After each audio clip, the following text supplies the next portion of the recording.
Hello and welcome back to Live Laugh Lily Kincade with your girl Lily Kincade. I'm here in my music room with one of my winter coats on because it doesn't feel like fall and it's basically November. So I don't really like that because I want to wear my fall clothes and I want to feel cozy. And I just want to feel a vibe. I want to feel cozy. I want to feel cute. Anyways, hello.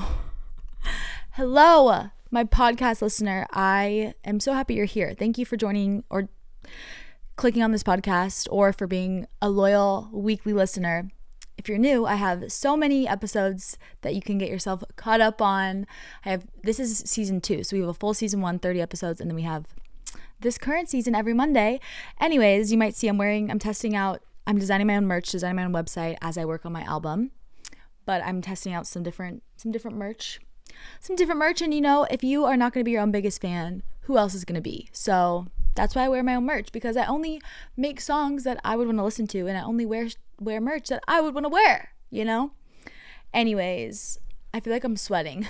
I might have to take the coat off because I'm getting a little toasty, but it's so cute. I love it. I love this coat, and it's like floor length too. You've probably seen me wear it maybe like in an Instagram post or something. Anyways, hello. Welcome. Today we're talking about thinking for yourself. I believe this is episode 11 of season 2. We'll title it Think for Yourself, because I've just been seeing this a lot, this like herd mentality everywhere. And I feel like it started with,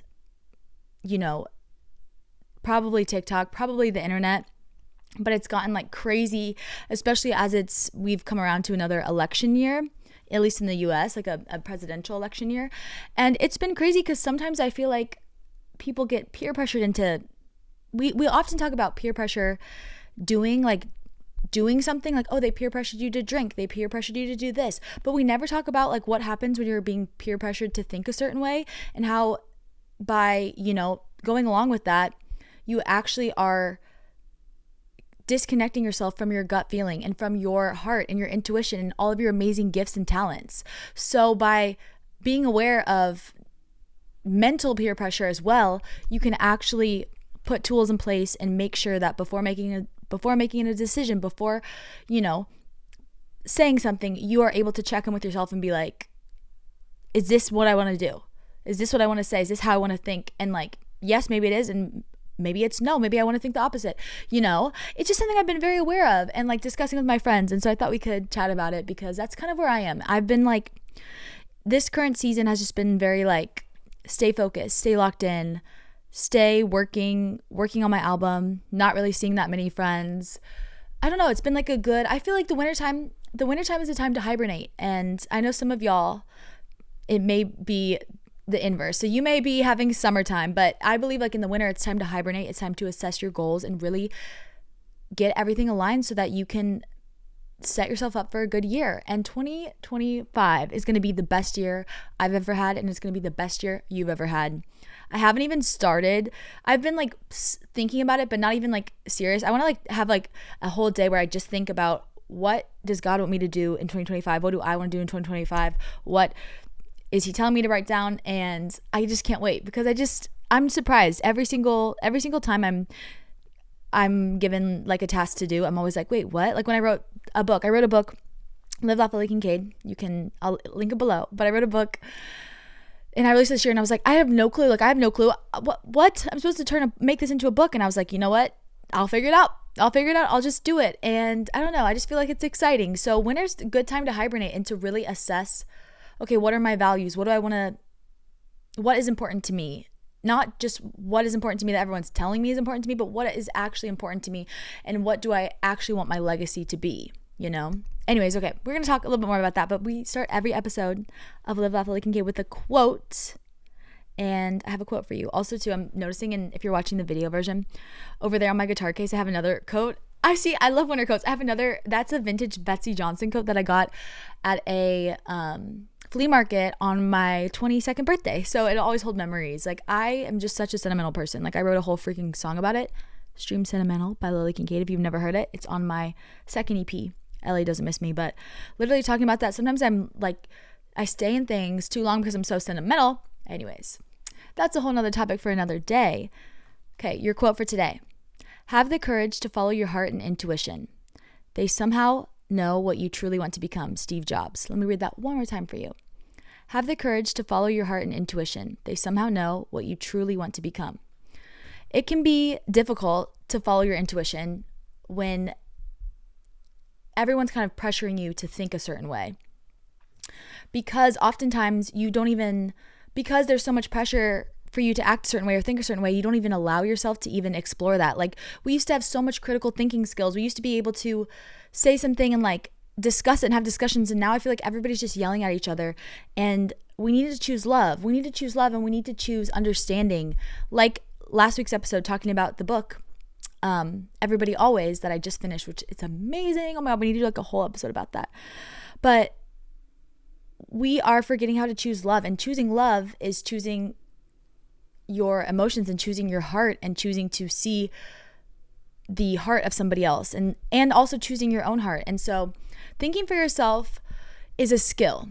I would say thinking for yourself is like having decisiveness. It breaks down to like decisiveness and trust and faith in yourself and your decisions. And also I would say thinking for yourself is what you probably have heard it described as like taste. Someone's, their taste is really good.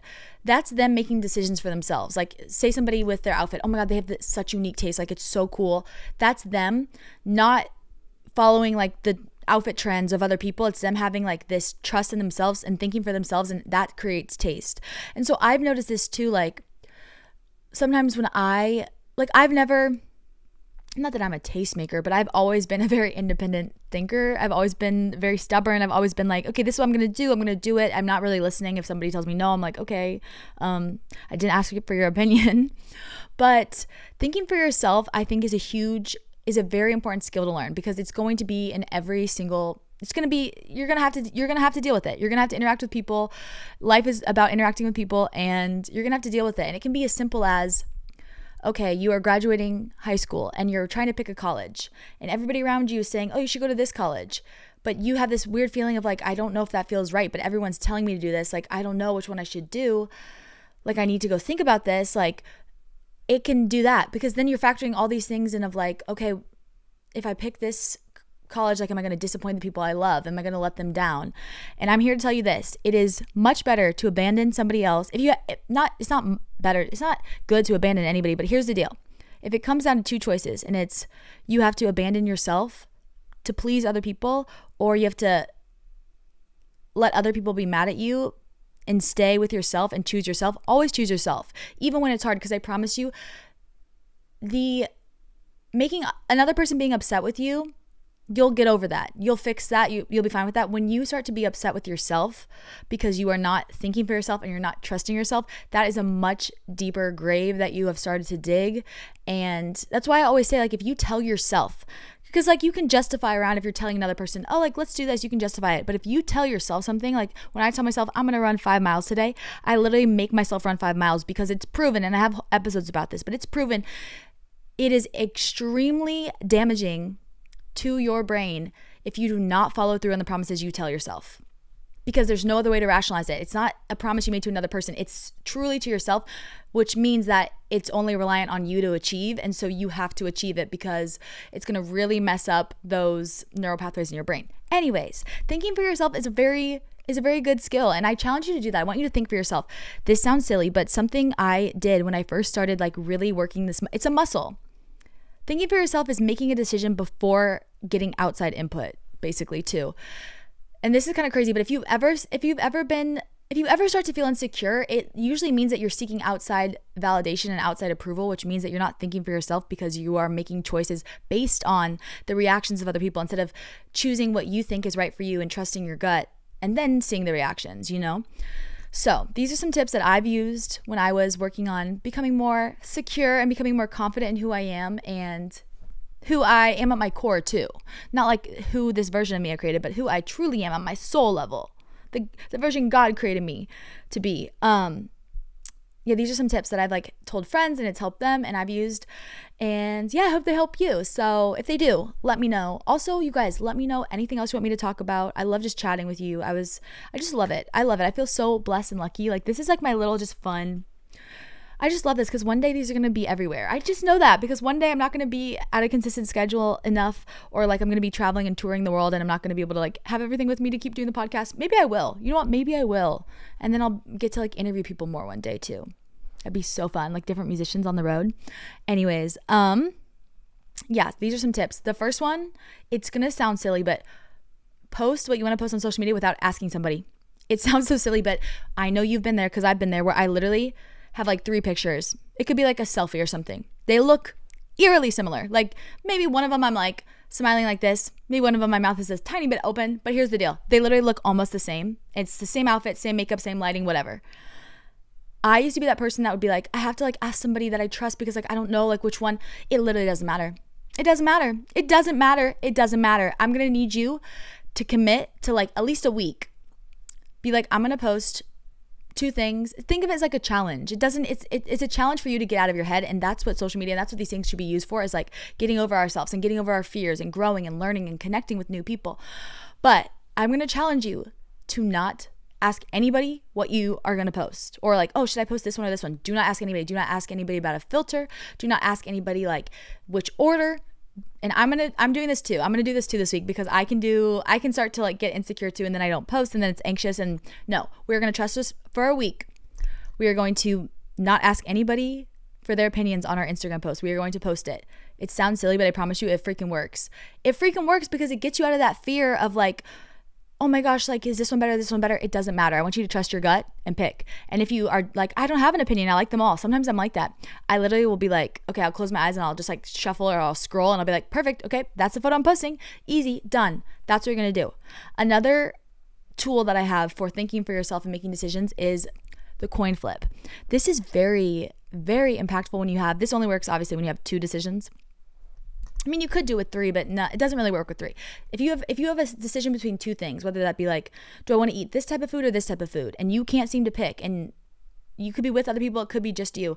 Should I go to this place or this place? Should I go to this school or this school? Should I take this job or not take this job? Whatever it is, I want you to like get a piece of paper or your phone and assign a side of a coin. And if you physically don't have coins, because sometimes people don't take cash or people don't have coins, you probably have a coin, like a penny, any type of coin, a quarter, whatever. Assign one of those things, like this school is heads and then the other school is tails. If you don't have that, there's apps. You can literally get coin flip apps. And then I want you to write it down on a piece of paper so you can't backtrack. Write down your 2 decisions. Oh, should I wear this coat or this coat? Write it down. It can be as minuscule as that, or like, should I wear my hair up or down? It can be little things.